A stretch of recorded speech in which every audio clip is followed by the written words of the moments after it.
Hello everyone, this is आशीष कर। तो basically आज मोल कॉन्सेप्ट का लेक्चर नंबर 17 और अपन डिस्कस करने वाले हैं concept of vapour density, right. तो बेसिकली वेपर डेंसिटी के बारे में अपन बात कर रहे हैं। सुनिएगा ध्यान से, बहुत आसान टॉपिक है यार, वेपर डेंसिटी। पहले कुछ पॉइंट्स जान लेते हैं। Point number 1, it is a relative density. दूसरा point number 2, it is a unitless quantity.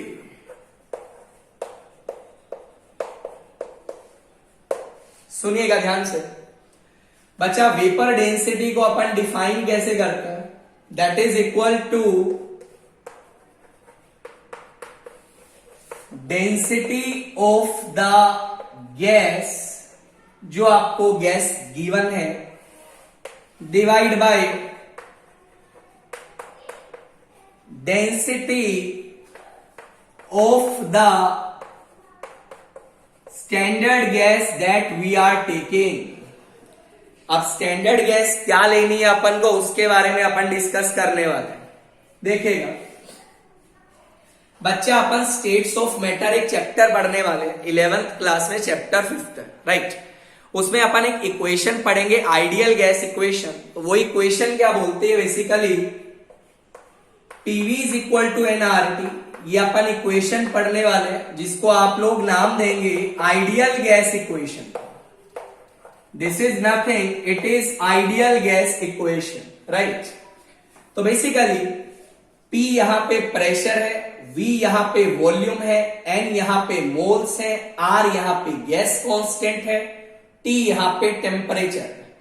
I can write pressure is equal to N by V R T, और नंबर ऑफ मोल्स को आप लिख सकते हैं weight by molar mass multiplied by R T by volume.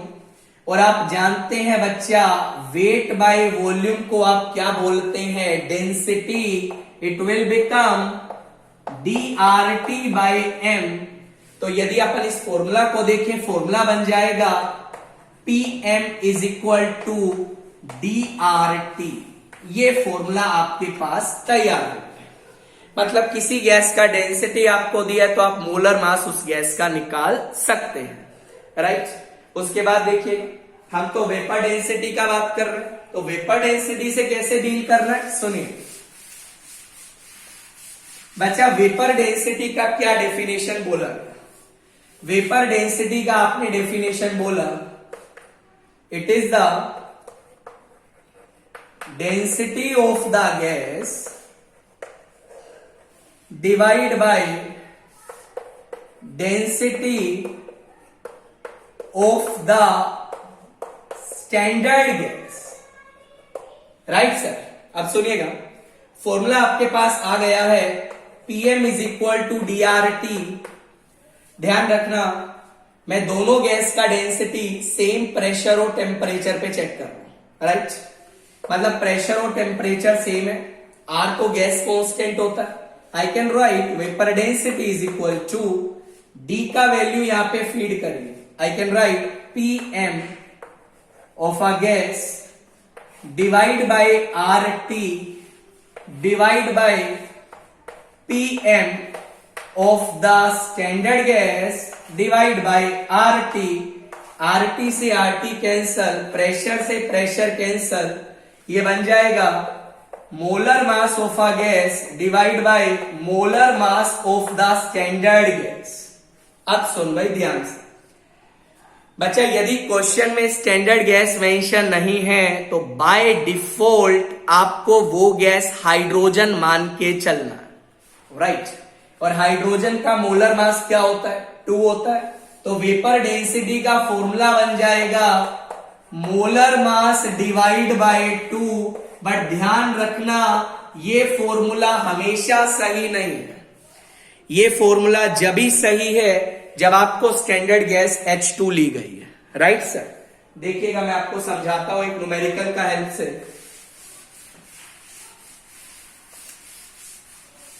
ध्यान से सुनिएगा, आपको बोला गया, आपको क्वेश्चन बोला गया फाइंड आउट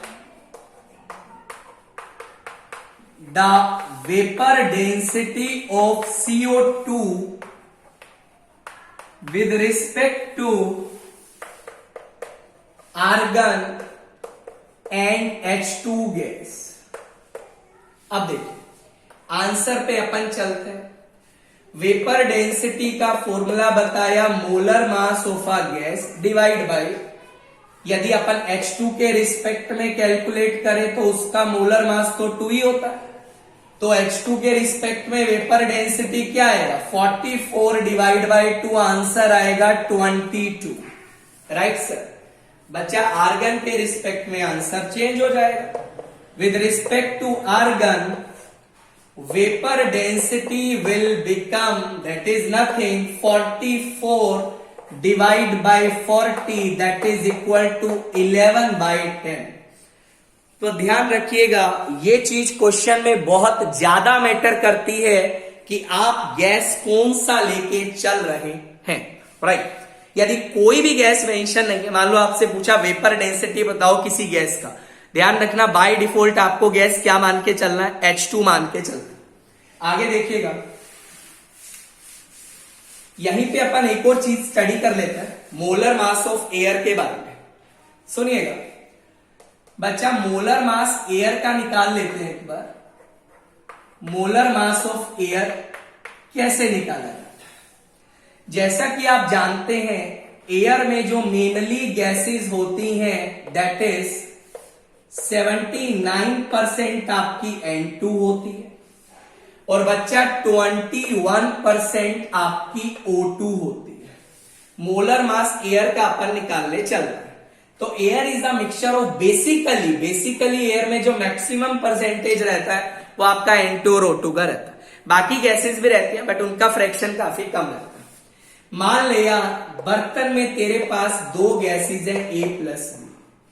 मान ले इस गैस का नंबर ऑफ मोल N1 है, इस गैस का नंबर ऑफ मोल N2 है, इस गैस का वेट W1 है, गैस का वेट W2 है। तो व्हाट आई कैन राइट, जो टोटल वेट होगा गैस का that is equal to W1 plus W2 होगा। ये बात तो क्लियर। अब वेट को अपन क्या लिख सकते हैं, total moles multiplied by total molar mass that is equal to N1 into M1 plus क्या लिखेगा N2 into M2। Right sir.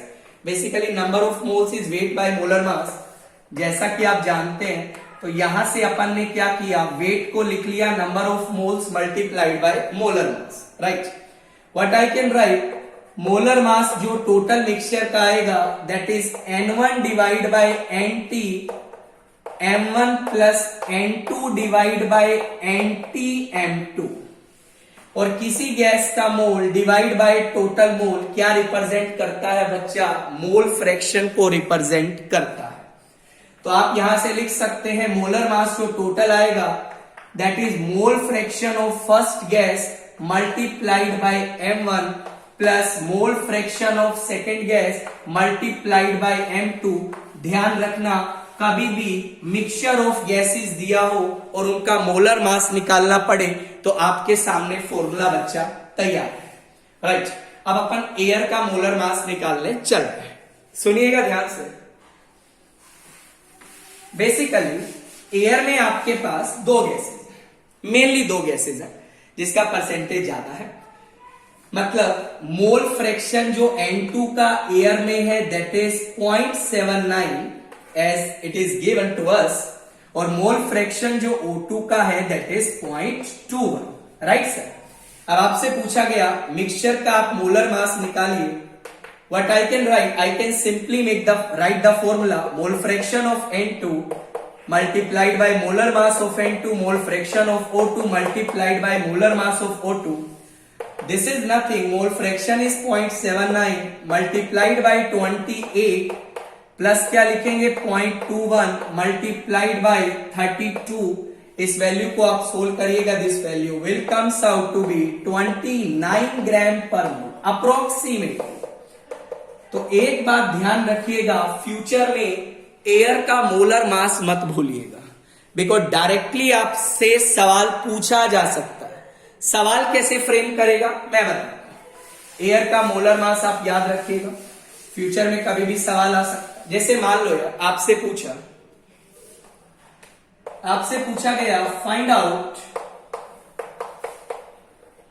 The vapour density of CO2 with respect to air. अब air के respect में पूछ लिया तो formula क्या लगाएगा?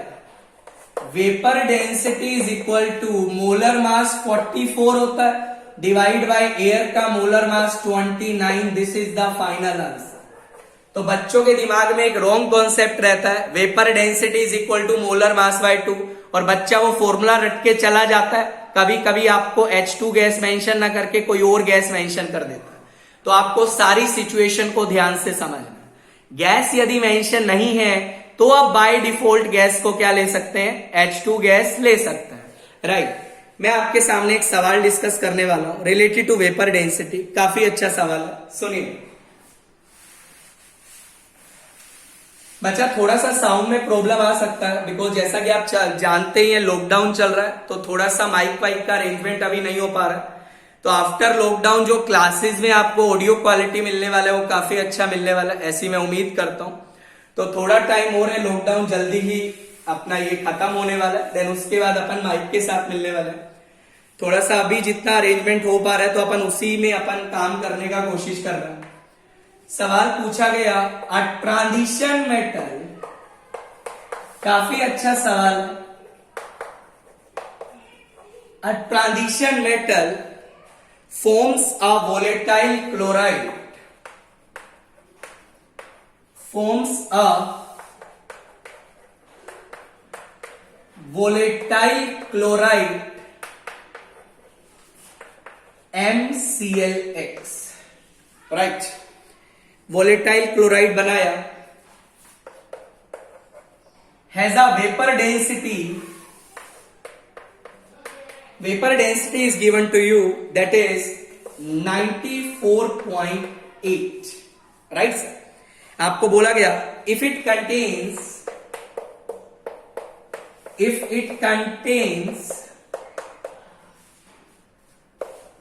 74.7% of, सुनिएगा, percent of chlorine, then find the molecular formula of metal chloride. Metal chloride का आपको मोलिकुलर फॉर्मूला बच्चों फाइंड आउट करना है। सुनिएगा कैसे चलेंगे बच्चा, आंसर पे अपन चल रहे हैं। आपको वेपर डेंसिटी दिया है दैट इज 94.8, कोई गैस मेंशन नहीं की है, तो बाय डिफॉल्ट आपको गैस कौन सी माननी है? H2 माननी है। तो आई कैन राइट जो मोलर मास आएगा that is vapour density multiplied by 2। This figure is nothing 94.8 multiplied by 2। इसको अपन कर सकते हैं 100। तो वैल्यू कितना आने वाला? That will comes out to be 189.6। ये आपका बच्चा आ गया मोलर मास। बहुत बढ़िया। अब सुन ले, ये मेटल क्लोराइड का मोलर मास आ गया। अब मेटल क्लोराइड में क्या बोला तेरे को कि परसेंटेज जो क्लोरीन का है वो 74.75 है। तो ऑब्वियस सी बात है जो परसेंटेज मेटल का होगा वो कितना होगा? 25.25% होगा। और मेटल क्लोराइड में दो ही चीज है, तो आप डायरेक्टली फॉर्मूला भी लगा सकते। क्या लगाएंगे? जो मेटल क्लोराइड का मोलर मास है that is equal to 0.7475 multiplied by chlorine का मोलर मास 35.5 प्लस क्या लिखेंगे 0.2525 multiplied by x. What is x? x is the molar mass of the metal. बच्चा x को यहां पे आप सोल्व करिएगा, वैल्यू आएगा 47.6। इसका मतलब क्या समझ आया, 189.6 ग्राम जो मोलर मास था मेटल क्लोराइड का, उसमें आपका 47.6 ग्राम जो है मेटल है। तो I can right mass of chlorine कितना होगा, 189.6 माइनस दैट इज 47.6। इस फिगर को जब आप सोल्व करिएगा ये वैल्यू आएगा 142 ग्राम। क्लोरीन का मास आ गया है, तो I can calculate number of moles of chlorine, जो कितने आएंगे, that is 142 divide by 35.5 that is equal to 4। Chlorine के मोल्स आपके पास 4 मोल आ गए बच्चा। तो फॉर्मूला क्या बन जाएगा, formula will become that is nothing, formula will become, chlorine 4 है, ma'am Cl4, this is the formula of the metal chloride. इस तरीका से आप बच्चा फॉर्मूला को फाइंड आउट करेंगे, राइट सर। तो this is all about your concept of vapour density. उम्मीद करता हूं आपको वीडियो काफी अच्छा लगा होगा। वीडियो अच्छा लगा तो चैनल को लाइक करिएगा, सब्सक्राइब करना मत भूलिएगा। अपना ध्यान रखिएगा, टेक केयर, बाय।